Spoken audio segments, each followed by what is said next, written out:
Hello my fellow nerds, in this Baldur's Gate video series I'm going to take a look at each and every one of the class spell lists and discuss which spells I think are worth considering and those I would personally pick at each and every character level. Today we are looking at the Paladin spell list. Now with that out of the way, let's get nerdy.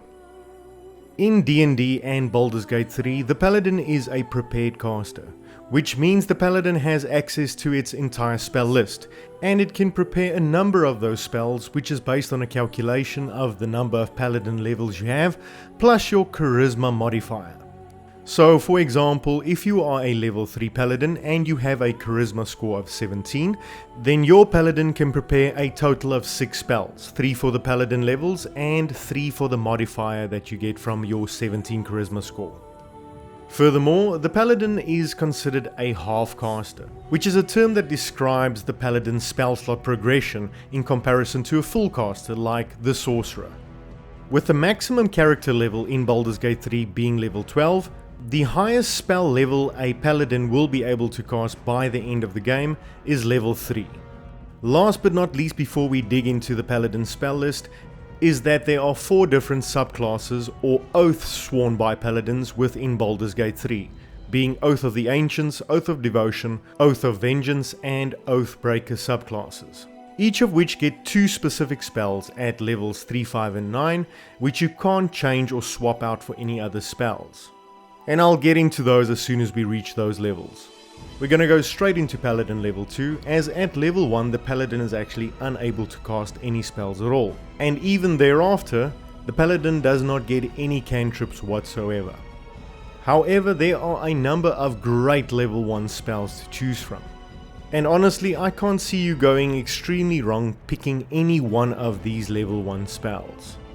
My 4 favorites however to pick right from the get-go are Compel Duel, Bless, Searing Smite and Command, which provides a nice combination of battlefield control in Compelled Duel and Command, supporting my allies with Bless, as well as a single target damage dealing spell in Searing Smite. At level 3 we're going to gain another prepared spell slot, and this time I'm going to be picking up Protection from Good and Evil, with its main benefit being I can choose one of my allies and any Fey, Fiend, Celestial or Elemental that attacks it does so with disadvantage, and you're gonna be fighting a lot of Fiends in this game. Furthermore, each one of the Paladin Oaths also gains prepared spells at level 3, with Oath of the Ancients getting access to Speak with Animals and Ensnaring Strike, the Oath of Devotion getting access to Protection from Good and Evil as well as Sanctuary, the Oath of the Vengeance Paladin gets access to Bane and Hunter's Mark, and the Oathbreaker, Hellish Rebuke and Inflict Wounds. At Paladin level 4 we still have the same level 1 spells to select from, and at this point in time I'm gonna go and pick up another Smite spell, as from this point forward you're really gonna start to face a lot of creatures that have some sort of resistance to fire damage, and also provides a little bit more versatility in the way that you play. I can certainly see a case being made for both Thunderous and Wrathful Smite, and I'll probably be picking up both of these by the time I reach level 12. But for my level 4 Paladin I'm gonna go with Wrathful Smite, which deals psychic damage, one of the most reliable damage types in the game, as well as has a chance to frighten the target on a successful hit. At Paladin level 5 we get access to level 2 spells. And I can prepare 2 spells at this level because at level 4 I decided to take an ASI or ability score increase instead of a feat. Unfortunately however, there are not many of the level 2 spells that get me extremely excited. The standout choice however in my opinion is Magic Weapon, which is the spell you're going to want to cast if you know you're coming up against enemies that have resistance to normal bludgeoning, slashing and piercing damage. I'm also going to go down a level and pick up Cure Wounds at this point, which does make my Paladin a little bit more versatile in terms of being able to bring one of my allies back up if they have fallen in the front line or close to it.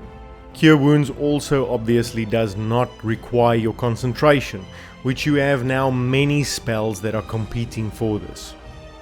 At level 5, each one of the Oaths or subclasses also get 2 more spells that are always prepared. The Oath of the Ancients gets Misty Step and Moonbeam. Oath of Devotion gets Lesser Restoration and Silence. Vengeance gets Hold Person and Misty Step, whereas Oathbreaker gets Crown of Madness and Darkness. At Paladin level 6, I'm going to be adding to my Smite spell collection and pick up Thunderous Smite, which allows me to push enemies back and knock them prone, which can be quite useful if you need to retreat, or perhaps to set up another melee or front line character to attack them with advantage. By level 7 of Paladin, I have pretty much already selected the spells that I feel are best, so I am going to be choosing a couple that might come in handy in very specific situations. And for level 7, that is going to be Heroism, which essentially grants a target immunity to being frightened, and the temporary hit points don't really matter at this level of play. And at level 8 of Paladin, it's pretty much the same story, so I'm going to be picking up Lesser Restoration, which does allow my Paladin to act as the cleric in a pinch and remove one of 4 very debilitating status effects. And specifically the one that I want to get rid of as soon as possible, if it is ever in effect, is the Paralyzed status. At level 9 we get access to level 3 spells. There are only a couple here that I'm really interested in, and which I will both be picking up now. The first of which is Warden of Life, which pretty much makes my Paladin a battlefield medic, being able to cast Restore Vitality as a bonus action. The second, on the other hand, is a further addition to the Smite spell collection, in Blinding Smite, which, to be fair, I do not think is one of the better Smite spells, requiring a Constitution save, but on the other hand it does deal radiant damage, which is pretty reliable, and also doesn't require your concentration, which is a added little bonus. At level 9, each one of the Oaths once again get 2 spells that are always prepared.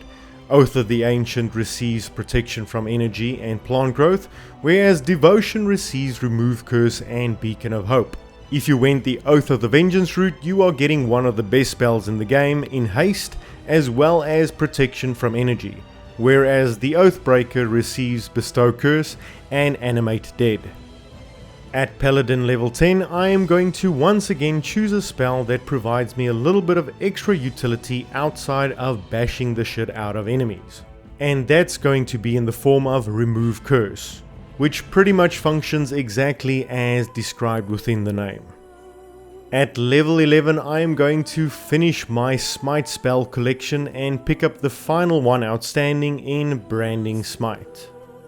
And last but not least, at level 12 of Paladin, I am going to pick one more healing spell in Aid, which heals my allies for 5 points, as well as provides a 5 temporary hit point buffer. Thank you so much for tuning into another Gaming Analytics video. If you enjoyed the content, please hit that like button and consider subscribing to the channel. Truly hope to see you again soon.